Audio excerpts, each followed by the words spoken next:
पहली जनवरी 1967 की वाणी चल रही थी। प्रातः क्लास पहले की मध्याह्न में भगवान वाच है और बच्चों को निश्चय भी है, परंतु जितना याद और प्यार होना चाहिए उसमें माया विघ्न डालती है। नंबरवार पुरुषार्थ अनुसार यूं कहेंगे कि योग नंबरवार ही जुड़ेगा।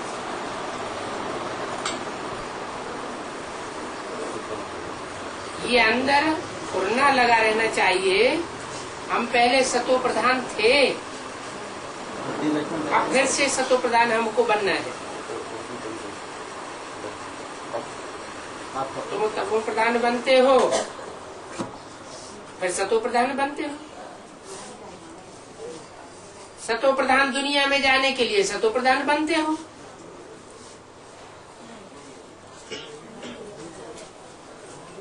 और जो आत्माएं सतो प्रधान बनती हैं, वो दूसरी आत्माएं कोई सतो प्रधान दुनिया में नहीं आवेंगी। तुम सतो प्रधान दुनिया में आओगे। तुम माना कौन है? तुम माना जो सन्मुख बाप के बैठने वाले हैं प्रैक्टिकल में बच्चे, वो सतो प्रधान दुनिया में आवेंगे। और जो सन्मुख बैठने वाले बच्चे नहीं हैं, दूर से सुनेंगे, वो सतो प्रधान दुनिया में नहीं आवेंगे।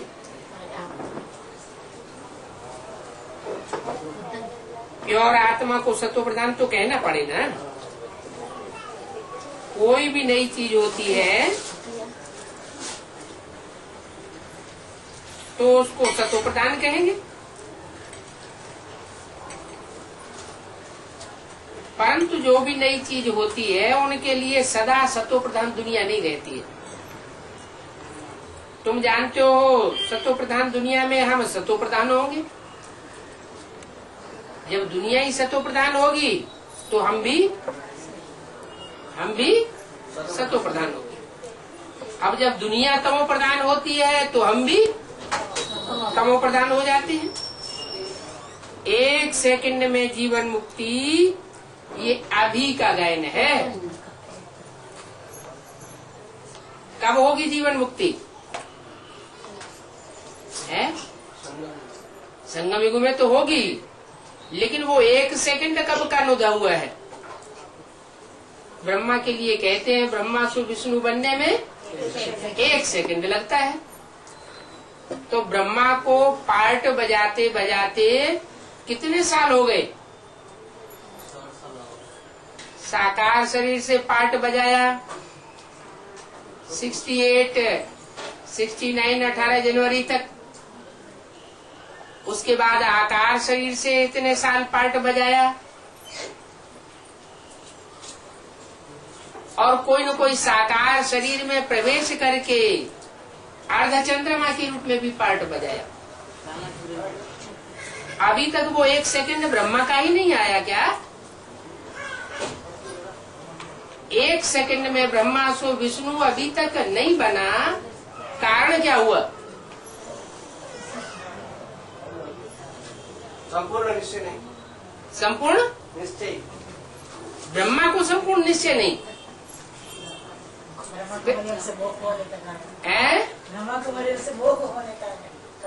हाँ, नष्टो मोहा स्मृति लब्धा का जो फाइनल पेपर है, उसमें जो पहली आत्मा है सृष्टि रूपी वृक्ष की, जो पहला पत्ता है, वो ही अभी पास नहीं हुआ। जब तक वो ही नष्टो मोहा न बने, तब तक बाद वाले पत्ते कैसे नष्टो मोहा बन सकते हैं? कोई कहे कि सुप्रीम सोल जिस मुकर्रर रथ में प्रवेश करता है उसको तो बन जाना चाहिए, लेकिन नहीं। फादर सोज सन्स, बाप अपन को पहले प्रत्यक्ष नहीं करेगा, पहले बच्चों बच्चों को प्रत्यक्ष करता है। तो बच्चों में पहला बच्चा है कृष्ण की सोल, और कृष्ण की सोल में ही अभी तक नहीं बैठा हुआ है कि गीता का भगवान साकार में कौन। गीता का भगवान सतयुग में पैदा होने वाला कृष्ण बच्चा तो नहीं होगा, ये तो ठीक बात है, क्योंकि वहां तो गीता ज्ञान सुनाने की बात ही नहीं। गीता ज्ञान सुनाने की बात कौन सी युग की है?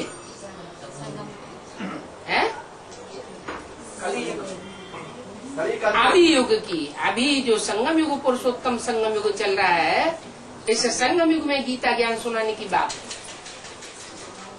और जो गीता ज्ञान सुनाया जा रहा है वो गीतापति भगवान के द्वारा सुनाया जाना चाहिए। गीता माता होनी चाहिए, गीतापति भगवान होना चाहिए। और गीता की सिद्धि क्या है? नर से नारायण बनना चाहिए। लेकिन नर से नारायण तो तब बने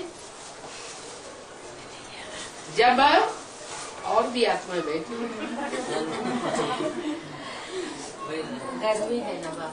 नर से नारायण तो तब बने कि जो सृष्टि का पिता, प्रजापिता नर से नारायण बनने वाला है, वो पहले बच्चों को साथ ले। इसलिए बोला बाप दादा भी बच्चों के बगैर वापस नहीं जा सकते। न शिव जा सकते हैं और न शिव जिस तन में मुकर्रत में पहले पहले प्रवेश करते हैं वो भी वापस नहीं जा सकते। इतना हड़कंप मचा रहे हैं आप लोग। इसको कहते हैं देहधारी की पूजा। ब्रह्मा कुमारियों ने, और इनको ये सब आत्माएं नहीं है। डिस्टर्बेंस करने से बाबा की वाणी में विघ्न पड़ता है। बाबा की वाणी से प्यार नहीं है। वहां भी ऐसे ही हुआ। बेसिक नॉलेज में जो ज्ञान सुनाने वाला है सुप्रीम सोल, उस ज्ञान की वाणी को मान नहीं दिया और ब्रह्मा बाबा का चेहरा देखने लगे। ब्रह्मा बाबा के चेहरे मोहरे में बुद्धि जाने लगी। मुखवंशावली ब्राह्मण बनना पसंद हो गया, लेकिन मुखवंशावली नहीं बन सके। क्यों नहीं बन सके? क्योंकि मुख से निकली हुई वाणी की तरफ ध्यान नहीं गया। और यहाँ भी ऐसे ही अगर होता रहे एडवांस पार्टी में कि जो मुख से निकली हुई वाणी है, जिसे कहते हैं मुरली, मुरली से प्यार माना मुरलीधर से प्यार, और मुरली से प्यार नहीं तो मुरलीधर से प्यार नहीं।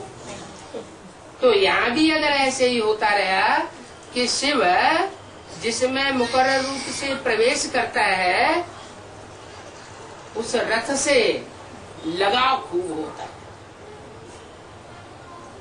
माना शिव से लगाव नहीं है, शव से लगाव है। शिव और शव, अगर शिव उसमें प्रवेश न हो तो क्या है? शव है। शिव प्रवेश है तो शिव बाबा है। तो बाबा है ना, हाँ हाँ बाबा है ना। हाँ जी, हाँ जी, बाबा बाबा बाबा तो दुनिया में बहुत होते हैं, लेकिन ये है शिव बाबा। शिव बाबा इसलिए है कि साकार तन में शिव प्रवेश है। तो महिमा सारी किसकी हुई? शिव बाबा की हुई ना। सिर्फ बाबा की महिमा नहीं है, न ब्रह्मा बाबा की महिमा है और न जिस मुकर्रर रथ में प्रवेश करता है उसकी महिमा है। महिमा मुकर्रर रथ की तब कही जाएगी जब संपूर्ण बन करके नारायण का रूप बनकर संसार के सामने प्रत्यक्ष हो जाए। फिर भले उसे कह दो शिव बाबा, जिसके लिए बोला है इस सृष्टि पर सदा कायम कोई चीज नहीं है। सदा कायम तो सिर्फ शिव बाबा है। तो शिव बाबा जो संपूर्ण बाप समान स्टेज को प्राप्त कर ले, निराकारी, निरहंकारी, निर्विकारी स्टेज को प्राप्त कर ले और प्राप्त करके अपने कार्य को पूरा कर ले। अभी कार्य पूरा हुआ नहीं है, कब होगा पूरा? जब सब बच्चे संपन्न स्टेज को प्राप्त हो जाए। जो भी बच्चे हैं 84 जन्म लेने वाली आत्माएं, वो सब आत्मिक रूप में स्थित हो जाएं। तब कहेंगे परमात्मा बाप का जो पार्ट है आप समान बनाने का, जैसे बाप आत्मा है सदैव सदा शिव कहा जाता है, वैसे बच्चे भी नंबरवार पुरुषार्थ अनुसार आत्मिक स्थिति में स्थित हो जाए। जब तक पूरी आत्मिक स्थिति नहीं हुई है तब तक किसी से ज्यादा प्यार होगा और किसी से कम प्यार होगा। आत्मा आत्मा भाई भाई की स्टेज नहीं कही जा सकती, और जब आत्मा आत्मा भाई भाई की स्टेज नहीं कही जा सकती तो जो एडवांस नॉलेज है वो एडवांस नॉलेज भी नहीं कही जा सकती। बेसिक नॉलेज में आत्मा आत्मा भाई भाई की स्टेज नहीं है। कौन सी स्टेज? अच्छे से अच्छे पुरुषार्थी की स्टेज है भाई और बहन की। भाई बहन के संबंध में माया आ सकती है, लेकिन भाई भाई के संबंध में माया आने के चांसेस नहीं है। और यहाँ यही ऊंचा लक्ष्य दिया जाता है। क्या? सब एक बाप की संतान है, सब रुद्रमाला के मणके हैं। जो भी रुद्रमाला के मणके हैं वो आत्मिक स्टेज वाले हैं। आत्मिक स्टेज धारण करते हैं माने निराकारी, निर्विकारी और निरहंकारी बनते हैं। बाबा तो उनकी पूजा होती है। हाँ जी। जो शिव ने जिस शरीर में प्रवेश करते हैं उसको कुछ बच्चों से ज्यादा प्यारा और कुछ बच्चों से कम प्यारा, ऐसा होता है? अभी तुमने सुना क्या है?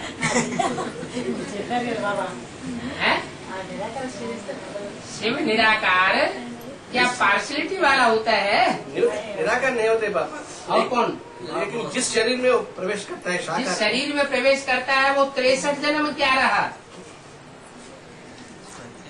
63 जन्म राम की आत्मा या कृष्ण की आत्मा कुछ कर सकी?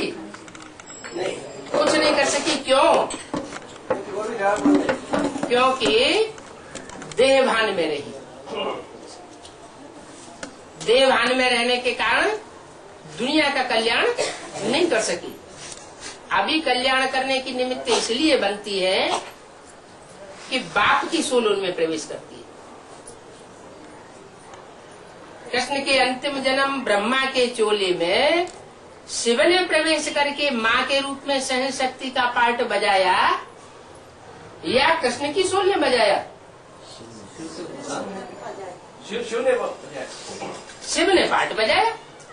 अगर ब्रह्मा की सोल में ये शक्ति होती तो वो पहले 63 जन्म में भी बजा के दिखा लेता। ऐसे ही राम की सोल हो या कृष्ण की सोल हो या जगदम्बा की सोल हो, कोई भी सोल अपने में परिपूर्ण नहीं है। ये तो शिव की महिमा है कि जब इस सृष्टि पर आता है तो सब आत्माओं को नंबरवार पुरुषार्थ अनुसार देवता बनाता है, जो आत्मिक स्थिति में स्थित होने वाली आत्मा है। ऐसे नहीं कि 500 करोड़ को देवता बना देगा।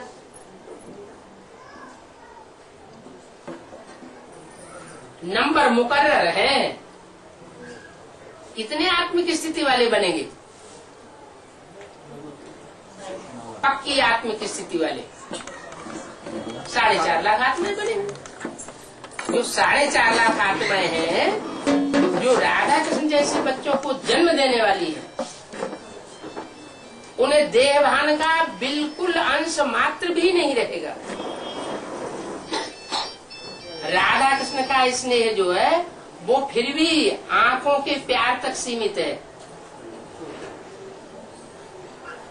दृष्टि मात्र का ज्ञान इंद्रियों का, श्रेष्ठ इंद्रियों का स्नेह है। लेकिन जो उनको जन्म देने वाली आत्माएं लक्ष्मी नारायण है, जो डायरेक्ट नर से नारायण बनते हैं, उनमें दृष्टि मात्र तक भी देह भान नहीं होगा। राधा कृष्ण के जो लक्ष्मी नारायण का चित्र है, उसमें नीचे राधा कृष्ण है रचना के रूप में, और ऊपर खड़े हैं लक्ष्मी नारायण रचयिता के रूप में। तो लक्ष्मी नारायण एक दूसरे को देख भी नहीं रहे हैं, और राधा कृष्ण एक दूसरे को देख रहे हैं। क्यों देख रहे हैं? क्योंकि उनका स्नेह देह की आंखों तक आकर्षित कर रहा है। और जो लक्ष्मी नारायण है, वो दृष्टि मात्र से भी परे है। सिर्फ वाइब्रेशन से, देह का नाम निशान नहीं। आंख भी तो देह का अंग है। आंख देह का अंग है या नहीं है? जब देह का अंग है तो सूक्ष्म रूप में देह भान तो करे। अगर सूक्ष्म रूप में सत्युग में देह भान न हो, श्रेष्ठ इंद्रियों से भी पैदाइश की बात न हो, तो फिर दो कलाएं भी कम क्यों होती हैं? सत्युग में दो कलाएं कम होती है ना। क्यों कम होती है? क्योंकि भले श्रेष्ठ इंद्रियों से संतान पैदा होती है, श्रेष्ठ इंद्रियों के स्नेह से संतान पैदा होती है, लेकिन फिर भी श्रेष्ठ इंद्रियां भी देह का अंग तो है ना, सूक्ष्म इंद्रियां हैं। तो सूक्ष्म इंद्रियों से सूक्ष्म पतन होता है। और जहाँ देह का अंश मात्र भी न हो, सूक्ष्म देह का अभिमान भी न हो, वहां पतन होने की बात ही नहीं। तो जो 4.5 लाख आत्माएं हैं, वो तो चढ़ती कला में जाने वाली आत्माएं हैं। कब तक चढ़ती कला में जावेंगी? कब तक चढ़ती कला में जावेंगी? जब तक 4.5 लाख राधा कृष्ण जैसे बच्चों का जन्म नहीं हो जाता है। उसके बाद जब 9 लाख सितारे परिपूर्ण स्टेज को प्राप्त कर लेंगे, तब दुनिया का पतन होना शुरू होगा। 9,16,108 आबादी जब हो जाएगी कंप्लीट, तब पतन होना शुरू होगा। उस समय राज्य किसका आ जाएगा? नर से नारायण बनने वाली आत्माओं का राज्य होगा या उनके बच्चों का राज्य होगा? उनके बच्चों का राज्य होगा। जब बच्चों का राज्य होगा तो रचना का राज्य कहा जाएगा। और जो रचना का राज्य है, उसमें यथा राजा तथा प्रजा हो। राधा कृष्ण वाली आत्माएं जो दृष्टि से एक दूसरे को रस ले रही हैं, कृष्ण की दृष्टि राधा में डूब रही है, राधा की दृष्टि कृष्ण में डूब रही है, वो देवभान का सुख तो ले रही है सूक्ष्म रूप में। तो उनके जो बच्चे पैदा होंगे, वो भी, जो प्रजा होगी वो भी उसी कैटेगरी की। माना उस समय से गिरती कला शुरू हो जाती है सृष्टि में। देखने में नहीं आवेगी, क्योंकि में बहुत सूक्ष्म पतन है। 1250 वर्ष में सिर्फ 2 कलाएं कम होती हैं, और त्रेता में 1250 वर्ष में सिर्फ 6 कलाएं कम होंगी। माने टोटल जो स्वर्ग की दुनिया है, सत्युग त्रेता वाली दुनिया है, उसमें 8 कलाएं कम होंगी। 8 कलाएं जब कम हो जाती हैं तो आधा पतन हो जाता है आत्मा का। और जब आधा पतन हो जाता है तो सृष्टि में परिवर्तन आता है। क्या परिवर्तन आता है? जो ऊपर से आने वाली आत्माएं हैं दूसरे दूसरे धर्म की, उनका आना आरंभ हो जाता है। जो दूसरे धर्म की आत्माएं आती है वो द्वैत फैला देती है। उससे पहले इस दुनिया में द्वैत नहीं था, दो मतें नहीं थी, दो राज्य भी नहीं थे, दो दो धर्म भी नहीं थे, तो दो दो भाषाएं भी नहीं थी। इसलिए सारी दुनिया एकता के सूत्र में बंधी हुई होने के कारण सुख और शांति दोनों थी। जब द्वैत होता है, माना दूसरा धर्म पिता इस सृष्टि पर आ जाता है, तो पतन तेजी से होता है। वो तेजी से पतन होने का कारण क्या हुआ कि सतयुग त्रेता में सूक्ष्म इंद्रियों का स्नेह होता है, ज्ञान इंद्रियों का स्नेह होता है, वहाँ भ्रष्ट इंद्रियों का स्नेह नहीं होता। और द्वापर युग से जैसे ही दूसरे धर्म के धर्म पिता आना शुरू होते हैं, वैसे ही भ्रष्ट इंद्रियों का स्नेह शुरू हो जाता है। और देवभान जो है वो अपने स्तर से नीचे गिर जाता है, यानी ज्ञानेंद्रियों से भी उतर करके कर्मेंद्रियों में उतर जाता है। जब कर्मेंद्रियों में देहभान उतरता है तो व्यभिचार पैदा हो जाता है। व्यभिचार पैदा करने वाला पहला धर्म है संसार में इस्लाम धर्म। जब से इस्लाम आता है तब से दृष्टि दूषित होती है, दृष्टि दूषित होती है तो वृत्ति दूषित होती है, वृत्ति दूषित होती है तो वाचा दूषित होती है, वाचा दूषित होती है तो कर्मेंद्रियां भी दूषित हो जाती है। ये व्यभिचार की दुनिया वैश्यालय की दुनिया कही जाती है। वैश्यालय में और शिवालय में अंतर तो पता है ना। शिवालय में एक शिव की पूजा होती है, सब देवताएं चारों तरफ बैठे हुए हैं, बीच में शिव है। किसको याद कर रहे हैं? एक शिव को याद कर रहे हैं। उसे कहते हैं वैश्या का आलय। आलय माने घर। उसके अपोजिशन में, किसके अपोजिशन में? शिवालय के अपोजिशन। शिवालय में सब एक को याद करते हैं, एक की मान्यता करते हैं। और वैश्यालय में वैश्या को क्या करना पड़ता है? अनेकों को याद करना पड़ता है, अनेकों की चिरौरी करनी पड़ती है, अनेकों को मान्यता देनी पड़ती है, अनेकों की बात माननी पड़ती है। तो उसको कहा जाता है वैश्यालय। अभी बाप आए हैं, जो धर्म गुरुओं ने, धर्म पिताओं ने आकर के इस सृष्टि को वैश्यालय बना दिया, उस वैश्यालय की सृष्टि को फिर से शिवालय बनाने आए। तो जो फिर से शिवालय सृष्टि बन रही है, उस शिवालय बनने वाली सृष्टि में हमें क्या करना है? शिव को याद किस लिए करना है? शिवालय बनाने के लिए शिव को याद करना है। जैसे को याद करेंगे वैसे ही हमारे वाइब्रेशन बनेंगे, हमारी बुद्धि भी वैसी ही बनेगी। वैश्या के संग रहेंगे, वैश्या को याद करेंगे तो हमारी बुद्धि में भी वैश्यावृत्ति घुस जाएगी। जैसा संग वैसा रंग। दुनिया में एक भी अब ऐसा नहीं है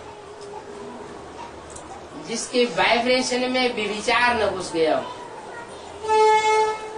जिसकी दृष्टि व्यभिचारी न बन गई हो अभी तक, जिसकी वाचा में व्यभिचार न आ गया हो। सारी दुनिया पतित है। इस पतित दुनिया में एक भी पावन नहीं, सब पतित है। तो पतितों की दुनिया में जब सब पतित होते हैं तो ऐसी सृष्टि को पावन बनाने के लिए सदाशिव इस सृष्टि पर आता है। और सदाशिव जो है वो पहले एक को पावन बनावेगा या अनेकों को पावन बनावेगा? पहले एक को पावन बनावेगा। एक के पतित बनने से सब पतित बन जाते हैं, एक के पावन बनने से सब पावन बन जाते। वो एक कौन है? हाँ, चढ़ती कला तेरे बहाने सर्व का भला। अगर हमारी चढ़ती कला होगी तो उसकी निशानी क्या होगी? सबका भला करने में लग जाए। हम अपने अपने अंदर झांक करके देखें, क्या हमें अपनी परवाह नहीं रही? क्या अपनी परवाह है, अपनी चिंता है, तो इसका मतलब स्वार्थ भरा हुआ है। स्व के रथ के लिए अभी हम प्रयत्न कर रहे हैं, मेहनत कर रहे हैं, उसको कहेंगे स्वार्थ। तो इस दुनिया में जिसको जिसको अपना रथ है वो सब स्वार्थी है। एक भी ऐसा नहीं है मनुष्य आत्मा जो स्वार्थी न हो, सब स्वार्थी है। क्योंकि उस दुनिया में या तो मनुष्य आत्माएं हैं, या तो देवात्माएं हैं, या तो राक्षसी आत्माएं। देवात्माओं को भी अपना रथ होता है, मनुष्यों को भी अपना रथ होता है, और राक्षसों को भी अपना रथ होता है। रथ किसको नहीं होता है? सुप्रीम सोल शिव को रथ नहीं होता। तो जो सुप्रीम सोल रथ है बगैर इस सृष्टि पर होता है, वो जिसमें प्रवेश करता है उसमें आकर के कहता है कि बच्चे ये स्लोगन है कि फादर सोज सन्स और सन सोज फादर। तो कौन सा काम पहले होगा? फादर सोज सन्स, क्योंकि फादर है सर्वशक्तिवान और बच्चे नंबरवार शक्तिवान है। तो कौन पहले किसको प्रत्यक्ष करेगा? बाप बच्चों को प्रत्यक्ष करेगा। तो सृष्टि का बाप है प्रजापिता, और उसमें शिव आता है। तो शिव आकर को प्रजापिता को आप समान बनाएगा ना पहले। जब आप समान बनाएगा तो प्रजापिता भी निराकारी स्टेज वाला क्या बनेगा? निराकारी स्टेज वाला। और बाप सुप्रीम सोल शिव तो है ही निराकारी स्टेज वाला। तो जो बाप समान प्रजापिता है वो पहले अपने को प्रत्यक्ष करेगा या अपने बच्चे को प्रत्यक्ष करेगा? इस सृष्टि में जो होने वाला पहला पत्ता है पहले उस आत्मा को प्रत्यक्ष करेगा।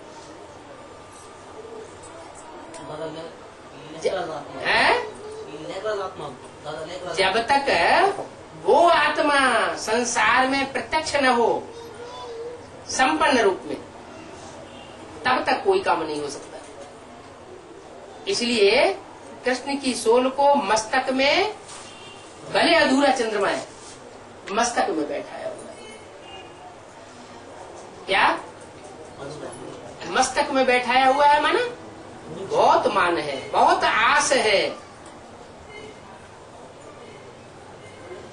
कि एक के पावन बनने से सब पावन बन जाएंगे। गंगा को भी मस्तक में बैठाया हुआ।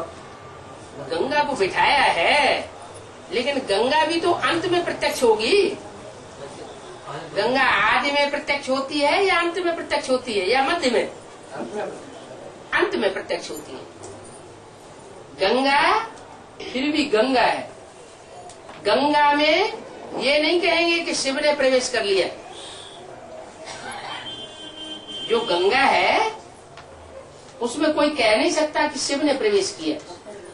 गंगा तो फिर भी नदी है। जैसे जड़ नदियां होती हैं पानी की, वैसे चैतन्य ज्ञान की गंगा है कोई, यह ज्ञान गंगाएं हैं। लेकिन गंगाओं में और परमात्मा पार्ट में बहुत अंतर है। गंगा जो कुछ भी बोलेगी वो नया नया ज्ञान सुनाएगी या सुना हुआ पुराना ज्ञान सुनाएगी? पुराना ज्ञान सुनाएगी। माने मंथन किया हुआ मक्खन नहीं निकलेगा। और शिव आकर के जो कुछ सुनाते हैं वो सब नया सुनाते हैं। नए ज्ञान से नई सृष्टि रची जाती है और पुराने ज्ञान से पुरानी सृष्टि रची। हाँ, गंगा के लिए इतना है, अगर बाप के कनेक्शन में है तो गंगा भी पतित पावनी बन सकती है। नदियों का कनेक्शन अगर सागर से नहीं है तो नदी भी क्या बन जाती है? नाला बन जाती है। सागर से कनेक्शन है तो नदी जो है वो स्वर्ग की दुनिया स्थापन करने वाली बन जाती है। नदियां तो हैं, लेकिन उन नदियों का कनेक्शन किससे है? गढ़े गणितियों से कनेक्शन है या सागर से कनेक्शन है? नदी भी जब सागर में पहुंचती है तो जितना भी कचरा लाती है अपने साथ, दृष्टि वृत्ति का कचरा तो पड़ता है ना, वो सारा कचरा सागर में समा जाता है। कचरा सागर में समा जाता है और नदी भी स्वच्छ हो जाती है। वो पानी फिर स्वच्छ होकर के बादलों के रूप में सागर से ऊपर उठता है, ऊपर जाता है, पहाड़ों से टकराता है, फिर नदी बनकर के बहता है। वो शुद्ध जल होता है। शुद्ध जल ऊंची स्टेज में से आता है तो जब मैदान में आता है तो उसमें फिर कचरा पड़ता है। ये क्रम चलता रहता है। तो नदियों में प्रदूषण पड़ता है, सुप्रीम सोल में प्रदूषण नहीं पड़ सकता। एक ही सोल ऐसी है जिसको संग का रंग नहीं लगता, बाकी सबको संग का रंग लगता है। सागर का पानी क्यों खारा? सागर का पानी क्यों खारा? सागर का पानी खारा भी होता है और सागर का पानी मीठा भी होता है। क्या ऐसा नहीं कि सागर हमेशा खारा ही खारा है? सागर मीठा भी है और सागर खारा भी है। गल्फ स्ट्रीम धारा है गर्म पानी की, उसमें मीठा जल भी बहता है। तो कहीं सागर खारा है, कहीं सागर मीठा है। मीठों के लिए मीठा है और खारों के लिए खारा। इस दुनिया में खारी आत्माओं की संख्या ज्यादा है या मीठी आत्माओं की संख्या ज्यादा है? खारी आत्माओं की संख्या ज्यादा है। तो चारों तरफ समुद्र का जल भी खारा ही खारा दिखाई पड़ता है। थोड़ा हिस्सा ऐसा भी है जहाँ मीठा जल है, जैसे उत्तरी ध्रुव और दक्षिणी ध्रुव, नॉर्थ पोल और साउथ पोल पर ऊंचे ऊंचे समुद्र में पहाड़ बने हुए है, तो वो भी सागर, लेकिन वो पहाड़ों जैसा जो पानी है वो मीठा पानी है, खारा पानी नहीं है। जब पृथ्वी का बैलेंस डोलेगा, एटम बम फटेंगे, तो वो पहाड़ जो मीलों ऊंचे लंबे पहाड़ हैं नॉर्थ पोल और साउथ पोल में, वो सब टूट टूट करके सागर में गिरेंगे और सब कुछ परिवर्तन हो जाएगा। कोई कहे अभी परिवर्तन क्यों नहीं होता? तो अभी परिवर्तन इसलिए नहीं होता है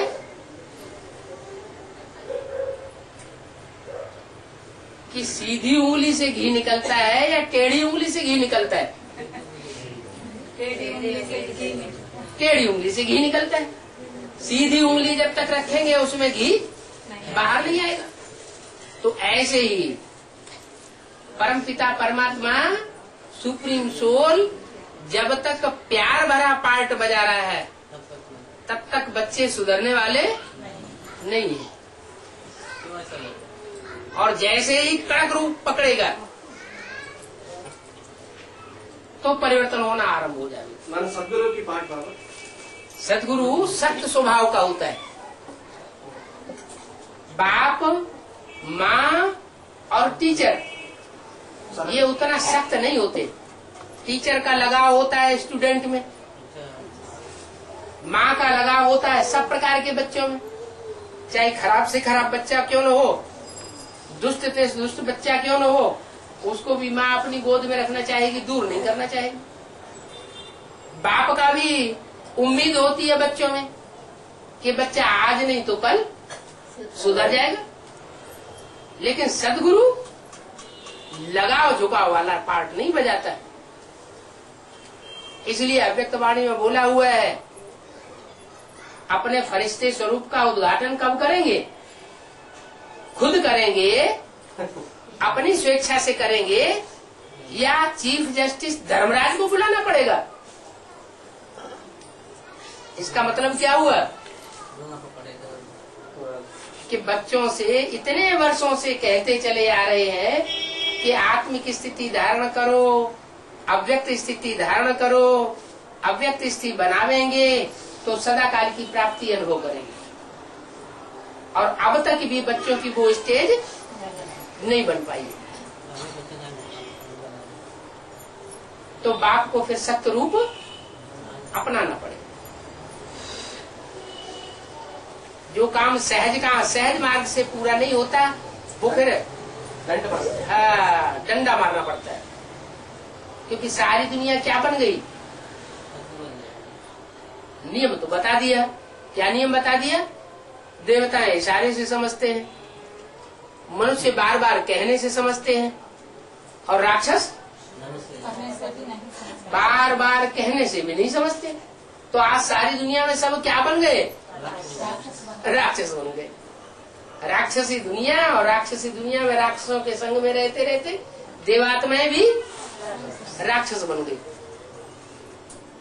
तो ऐसों को परिवर्तन करने के लिए परमात्मा बाप को फिर सत्य रूप पकड़ना पड़ता है। तो 108 को भी वो सदगुरु की पाठ 108 को भी वो सिर्फ 8 ही ऐसे हैं जो सजाएं नहीं खाते, बाकी सब सजाएं खाते हैं। भले 108 में 100 जो है वो राजाएं तो बनेंगे, लेकिन वो सब सजा खाने वाले राजाएं होंगे। बिना सजा खाए राजा नहीं बनेंगे। अपने पाप कर्मों को पूरा भस्म नहीं कर पाएंगे।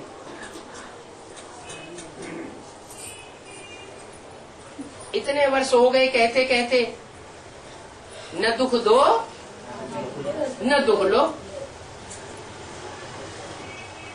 क्या मुसीबत आती है? क्यों ऐसी स्थिति नहीं बन पा रही? चलो, बहुत से लोग इस स्थिति में तो पास हो जाते हैं कि दूसरों को दुख नहीं देते। ब्रह्मा जी से दूसरों को दुख देते नहीं हैं, ऐसा प्रयास करते हैं, ऐसा पुरुषार्थ करते हैं कि दूसरों को दुख नहीं देंगे, लेकिन दूसरों से दुख ले लेते हैं। दूसरों से दुख मिलता है तो चेहरा लटक जाता है। कोई ने कड़क भाषा बोल दी, कड़वी भाषा बोल दी और चेहरा लटक जाता है। भले बाबा ने बता दिया है, एक कान से सुनो दूसरे कान से निकाल दो। फिर क्या ऐसा प्रैक्टिकल होता है? एक कान से सुन करके दूसरे कान से निकालने हो पाता है? नहीं हो पाता। 1-2 बार हो जाएगा, फिर भूलना शुरू हो जाता है। तो बाप कहते हैं कि मैं बाप भी हूँ, टीचर भी हूँ, और अंत में सदगुरु भी। सदगुरु के लिए ये गायन है, सदगुरु निंदक ठौर न पाए। कौन सा ठौर है? वो कौन सा ठौर है जो सदगुरु की निंदा कराने वाला ठौर नहीं पाता? बाप के साथ रह सकते हैं। है। ऐसी 8 आत्माओं के अलावा जो भी आत्माएं हैं, जो 8 आत्माओं का संगठन बनेगा, वो पहला ऐसा संगठन बनेगा जिसमें वो आत्माएं प्रवेश नहीं कर सकेंगी, क्योंकि नंबरवार बाप की निंदा कराने वाली बनी, और जितनी ही निंदा कराने वाली बनेंगी थोड़ा दूर हो गया। उतना ही दूर हो जाएंगे। तो उनको टाइम लगेगा संपन्न बनने में, पाप ही करती रहेंगी।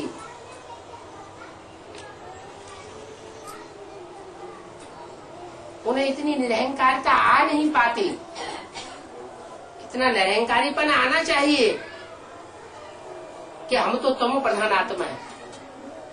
तमो प्रधान आत्मा सेवा का कोई काम नहीं कर सकती। तमो प्रधान आत्मा को अपनी ही लगी रहती है तामसी वृत्ति। वो सेवा करने की बजाय डिससर्विस ही करेगी। सेवा फिर कौन करता है? शिव बाबा ही सबके दर्शन है। शिव बाबा बाप के साथ मिलकर के सेवा करता है। सिर्फ एक है और एक होते हुए भी कंबाइंड है। उसको कहते हैं बाप दादा। बाप दादा कंबाइंड होकर के सर्विस कर रहे हैं।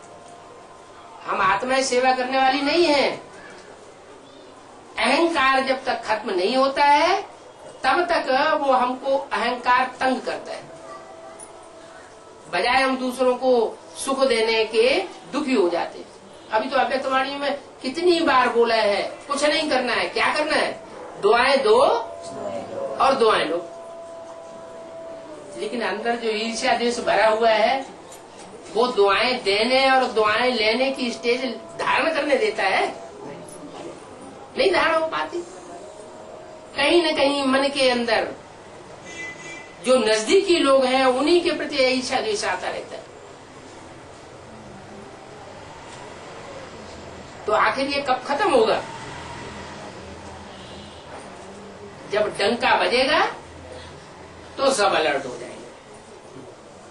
वैसे भी आजकल के जो समझदार नेताएं हैं वो ये समझने लगे हैं कि इस देश की स्थिति सुधरने वाली नहीं है जब तक मार्शल लॉ लागू न हो।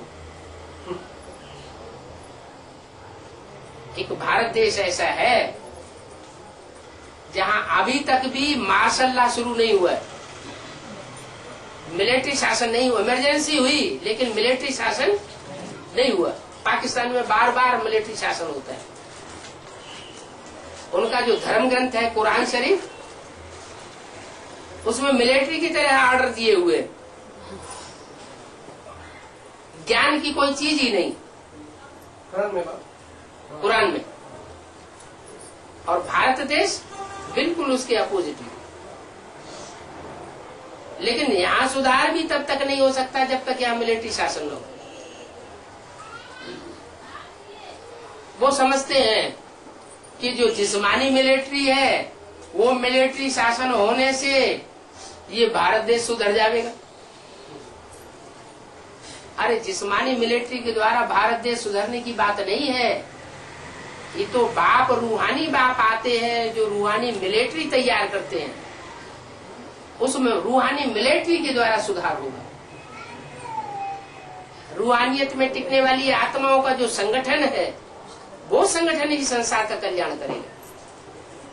पहले छोटा रूप होगा जिसके लिए बोला हुआ है एक भी पावरफुल संगठन तैयार होने पर एक दूसरे ग्रुप को खींचते हुए अंत में 108 की माला का संगठन एक हो जाएगा।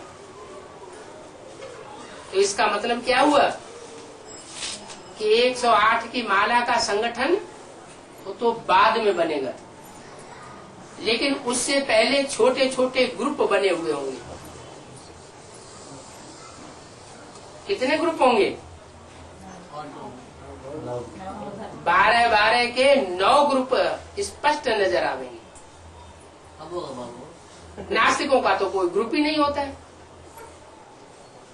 तो जो 9 संगठन है, उन 9 संगठन के जो मुखिया हैं वो अपन अपन को भगवान कहेंगे।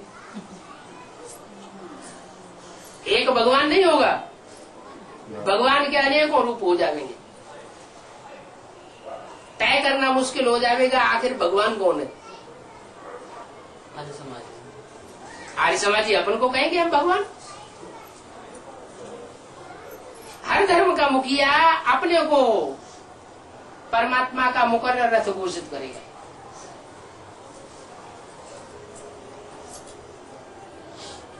तो जो ज्योतिषियों ने जो घोषणाएं की हैं, उन घोषणाओं में भी ये बात आई है कि जब सारी सृष्टि में विप्लव होता है तो 9 ग्रह आपस में टकराते हैं। क्या वो तो उन जड़ ग्रहों को समझ लेते हैं। उन जड़ ग्रहों की तो बात ही नहीं है। पहले तो यहाँ चैतन्य ग्रह नक्षत्र है। आपस में टकराव माना क्या बात है? आपस में टकराव माने आपस में एक दूसरे के सिद्धांतों में टक्कर होती है। वो कहते हैं ये बात ऐसे होनी चाहिए, वो कहेंगे नहीं ये ऐसे नहीं, ऐसे होना चाहिए। बाद में क्या होगा? बाद में यही होगा कि जो ज्यादा मजबूत और ज्यादा वजनी होगा, ज्यादा पावरफुल होगा, वो बचेगा और सब नष्ट भ्रष्ट हो जाएंगे। 9 ग्रहों में सबसे भारी और सबसे बड़ा ग्रह कौन सा है? बृहस्पति। उसका नाम ही क्या है? बृहस्पति। बड़े से बड़ा पति, बृहस्पति। शास्त्रों में उसको प्रजापिता कह दिए।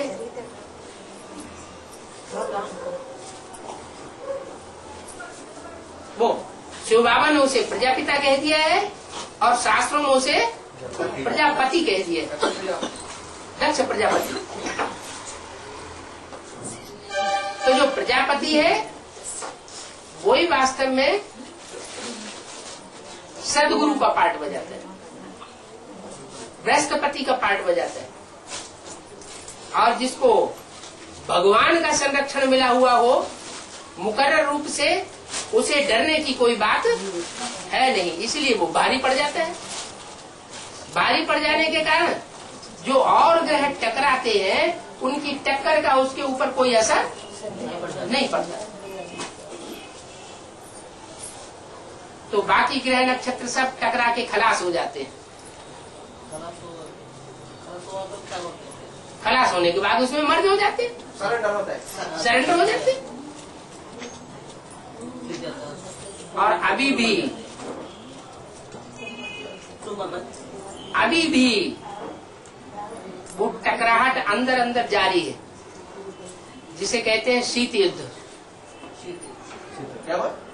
शीत युद्ध, हाँ जी। वो अंदर अंदर संकल्पों की टकराहट चल रही है, रास्ता देख रही है। जैसे आग होती है ना, भूसे के अंदर आग थोड़ी सी डाल दी जाए तो अंदर अंदर सुलगती है और भभूका बन करके बाहर निकलने का रास्ता देखती है। ऐसे ही बाहर की दुनिया की भी हालत हो चुकी है और ब्राह्मणों की दुनिया की भी यही हालत हो चुकी है। एडवांस पार्टी की भी यही हालत हो चुकी है, क्योंकि बाहर की दुनिया में 500-700 करोड़ जितने भी हैं, उन सबका छोटा रूप देखना हो तो बेसिक नॉलेज में देखा जा सकता है, और बेसिक नॉलेज वालों का छोटा रूप देखना हो तो एडवांस के बीज रूप आत्माओं में देखा जा सकता है। और बीज रूप आत्माओं में जो 108 आत्माओं का संगठन तैयार होगा, उन 108 आत्माओं में सारी दुनिया के स्वभाव संस्कार भरे हुए होंगे। इसलिए बोला है वाणी में, एक एक सितारे में अपनी अपनी दुनिया समाई हुई है।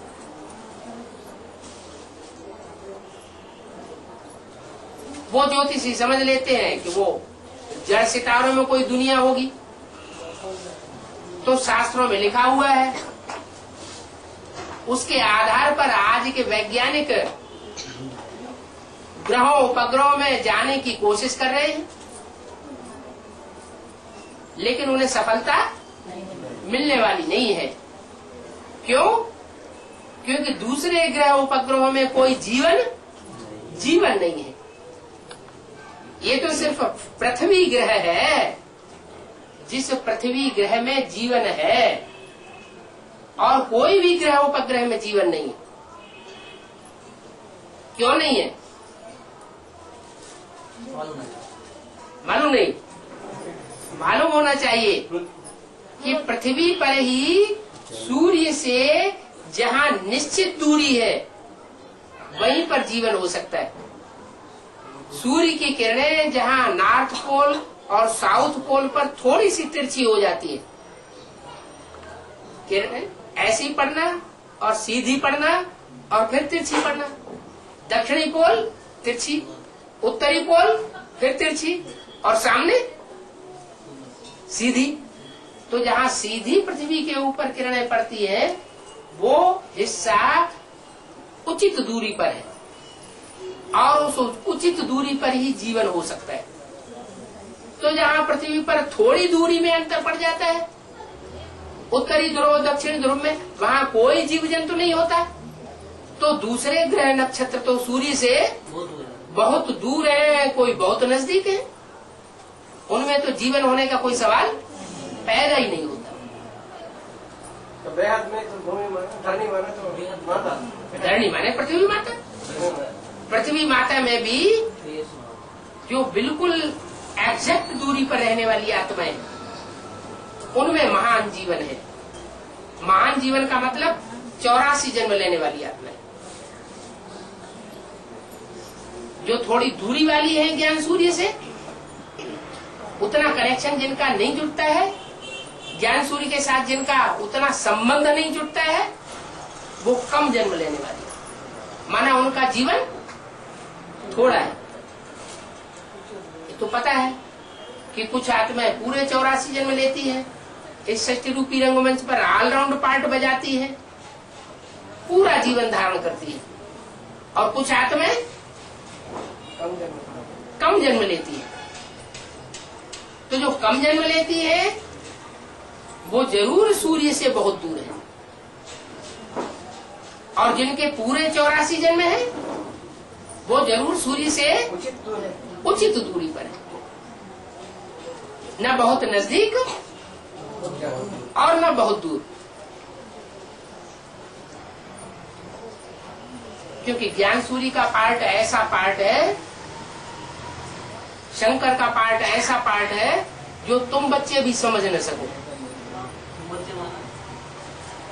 जो भी बाप के 84 जन्म लेने वाले बच्चे हैं, जो भी आत्मिक स्थिति में आत्मिक स्थिति को धारण करने में परिपक्व होने वाले बच्चे, वो बच्चे भी नहीं समझ सकते। माने बाप के जो सन्मुख बैठ करके पढ़ाई पढ़ते हैं वो भी नहीं समझ सकते। उनकी भी बात छोड़ो, जो मेरे साथ रहने वाले हैं प्रैक्टिकल में शरीर के साथ, वो भी मेरे को नहीं पहचान पाते। नहीं पहचान पाते हैं, इसलिए नजदीक आकर के फिर दूर हो जाते हैं। फिर लांछन लगाते हैं, ग्लानि करते हैं कि बाप ने हमको छोड़ दिया। अरे बाप बच्चों को थोड़ा ही छोड़ता है, बच्चे ही खुद बाप को छोड़ करके चले जाते हैं। बाप तो विरुद्ध लेकर के आया हुआ है कि तुम सब बच्चों को अपने साथ ले जाऊंगा।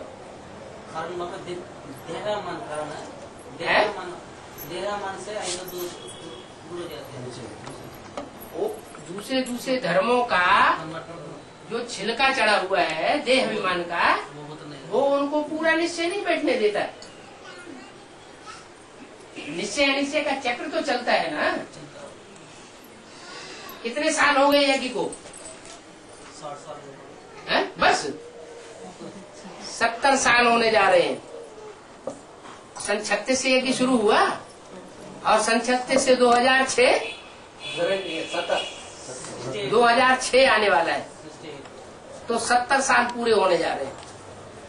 और 70 साल पूरे होने के बावजूद भी कभी निश्चय कभी अनिश्चय। किस बात में निश्चय अनिश्चय चलता है? बाप के पार्ट बाप है ही नहीं। पहला तो बाप के पार्ट में निश्चय अनिश्चय चलता है। जब बाप के पार्ट में निश्चय अनिश्चय चलेगा तो अपनी आत्मा के पार्ट में भी निश्चय अनिश्चय चलेगा। पता नहीं मैं कौन सा देवता बनूंगा या देवता बनूंगा या नहीं बनूंगा, पता नहीं मेरा क्या पार्ट है। नहीं पता। तो अपने आप पर भी निश्चय नहीं बैठता, बाप के पार्ट पर भी निश्चय नहीं बैठता, तो जो षष्ठी चक्र का ज्ञान है उस ज्ञान के ऊपर भी पूरा निश्चय नहीं बैठता, ऊपर नीचे होते रहते हैं। अप और डाउन, ये एक रस स्थिति नहीं बनती, अप डाउन में आते रहते हैं। अप डाउन में लाता कौन है? माया। माया क्या होती है? माया माने मायावी पुरुष, मायावी स्त्री का रूप। कोई न कोई पुरुष, कोई न कोई स्त्री ऐसे हमारे संसर्ग संपर्क में आती है कि हमारी बुद्धि को हिला देते हैं, ये नहीं हुआ। मति भ्रम पैदा हो जाता है। देहधारी गुरु, देहधारी गुरु उनमें अव्वल नंबर, अव्वल नंबर। लेकिन उसके साथ साथ और भी संगी साथी है 63 जन्मों के, जो 63 जन्मों में हमने संगी साथी बनाए हैं और बाप को छोड़ा है, बाप से दूर हुए और दूसरी आत्माओं को क्या किया? संगी साथी बना लिया। तो जो भी दूसरी आत्माओं को संगी साथी बनाया वो नीचे गिराने के पहले भी निमित्त बनी थी 63 जन्मों में, और अभी शूटिंग पीरियड में भी जरूर बने। वो हिसाब किताब लेने आ जाती है। माया भी रावण के रूप में आकर के कहते हैं कहाँ जा रहे हो, पहले हमारा हिसाब तो पूरा कर दो, तो बुद्धि वहां लटक पड़ती। जो श्रूढ़ बुद्धि है वो उन सबसे बुद्धियों को हटाते हुए, भले वो कर्जा लेने के बार बार आते हैं कि हमारा हिसाब पूरा करो, बाद में करेंगे। तो वो कहते हैं हाँ करेंगे, बाद में करेंगे, अभी करते हैं, और अपना बाबा की याद में लग जाते हैं। बाकी जो इतनी गहराई तक ज्ञान को नहीं जानते हैं वो फिर उसमें उलझ जाते हैं। अज्ञानता के कारण उलझना होता है। जिसमें बाप का पूरा ज्ञान है वो कहीं इधर उधर उलझेगा नहीं। ज्ञान जो है वो जानकारी को कहा जाता है। जानकारी किसकी? बाप के सत्य की। सब बाप है ना। बाप सत्य है, सारी दुनिया झूठी है और एक सत्य है। तो जो एक सत्य है उसकी पहचान भी होनी चाहिए। ऐसे नहीं बिंदी सत्य है, बिंदी के सत्य और असत्य होने से कुछ बनता बिगड़ता नहीं है। वो बिंदी जिस मुकर्रर रथ के द्वारा सत्य पार्ट बजा रही है उस मुकर्रर रथ को पहचानना और पहचान करके उसकी मत पर चलना। जीवन की डोर उस एक के हाथों में सौंपना। ये जीवन रूपी नैया इसके हाथ में डाल का खिवैया एक को बनाना। अगर औरों के पंजे में फंस जाते हैं तो जीवन रूपी नैया हिलेगी डुलेगी जरूर। अभी बाप कहते हैं बच्चे तुम 63 जन्म कितने लोढ़े खाए इन गुरुओं के चक्कर में। मनुष्य मत पर चलकर, मन मत पर चलकर कितनी दुर्गति हुई। अभी मैं डायरेक्ट आया हुआ हूं तो मेरी मत पर नहीं चलेंगे। कहते कहते कितने साल हो गए?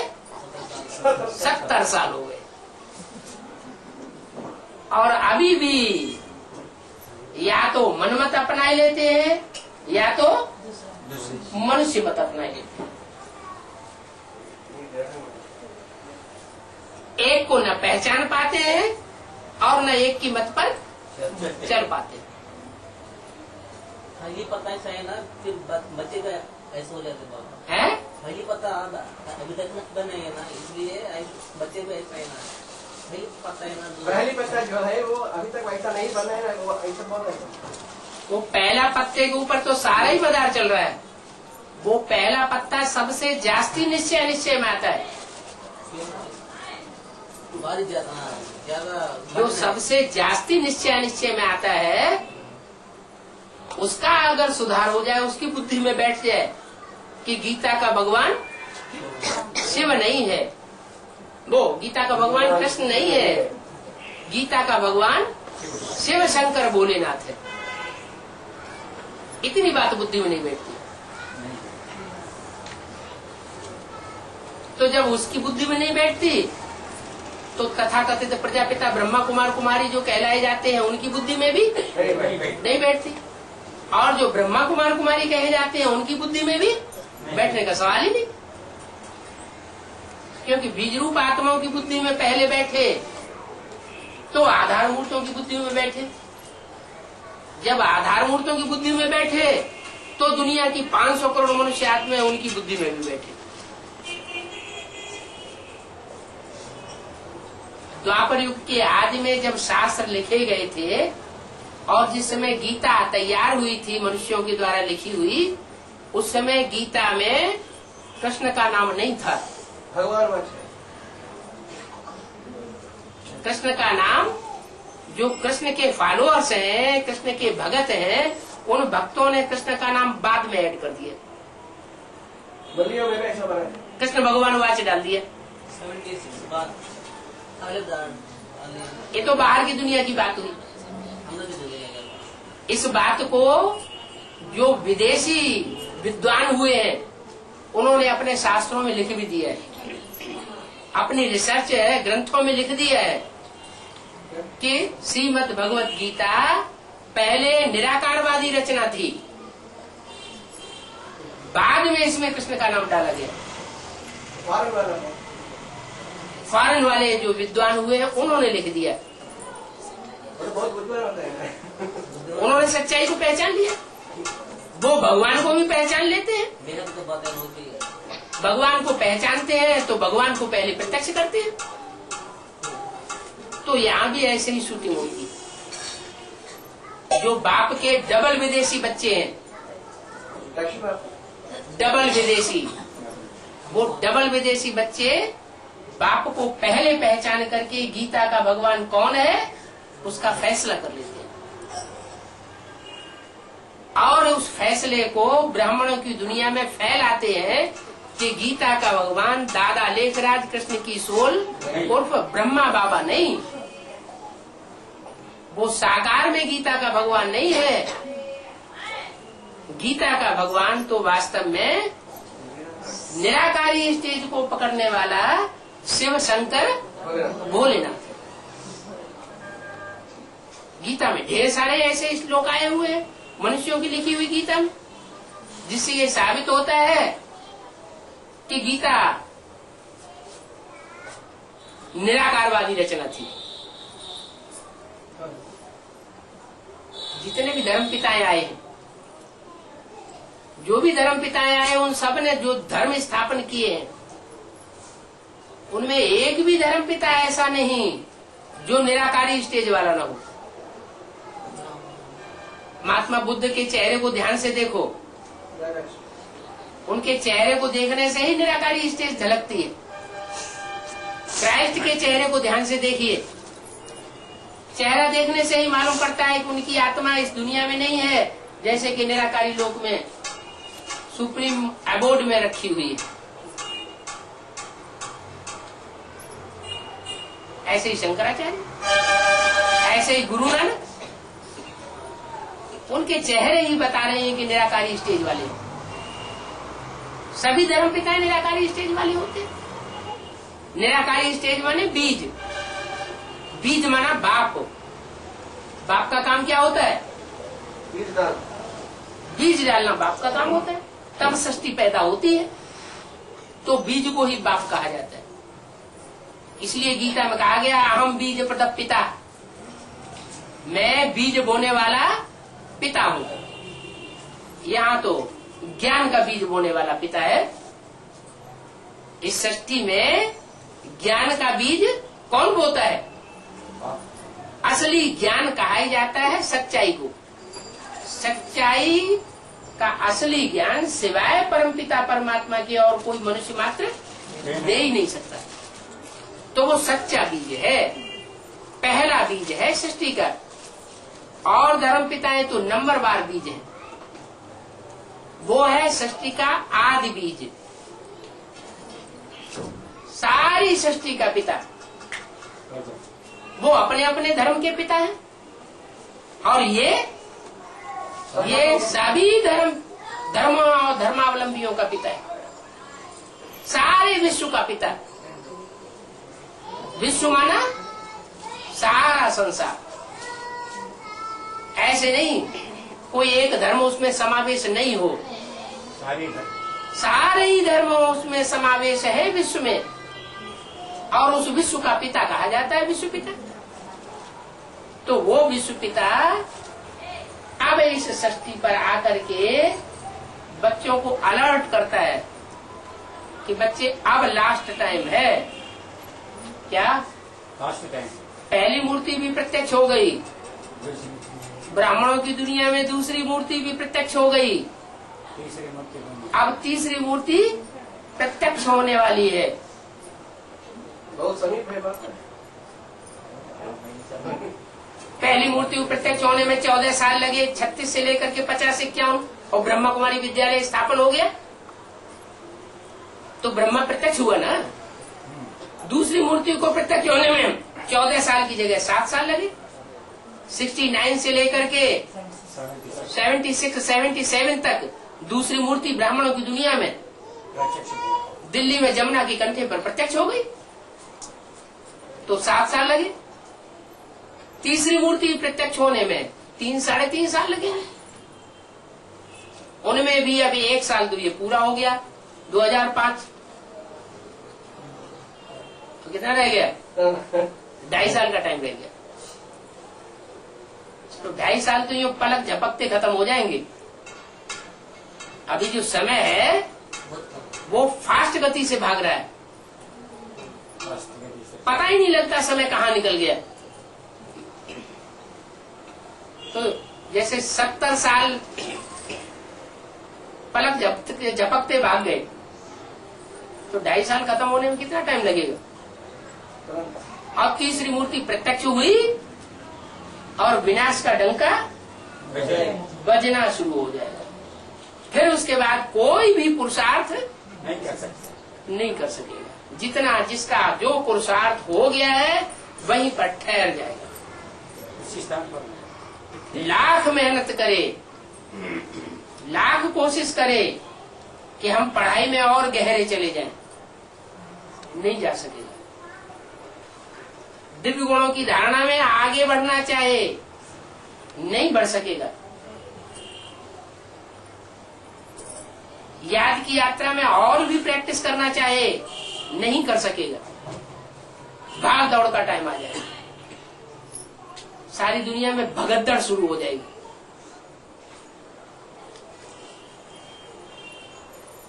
पढ़ाई का टाइम शांति में होता है या अशांति में होता है? शांति में होता है। तो अभी फिर भी शांति का टाइम चल रहा है।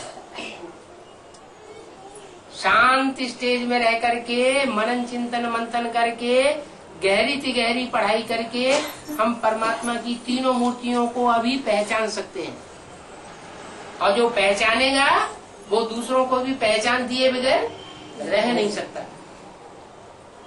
जितना जितना स्वयं पहचानेगा उतना उतना दूसरों को भी पहचान देता रहेगा। खुद ही नहीं पहचाना होगा तो दूसरों को कहां से पहचान देगा?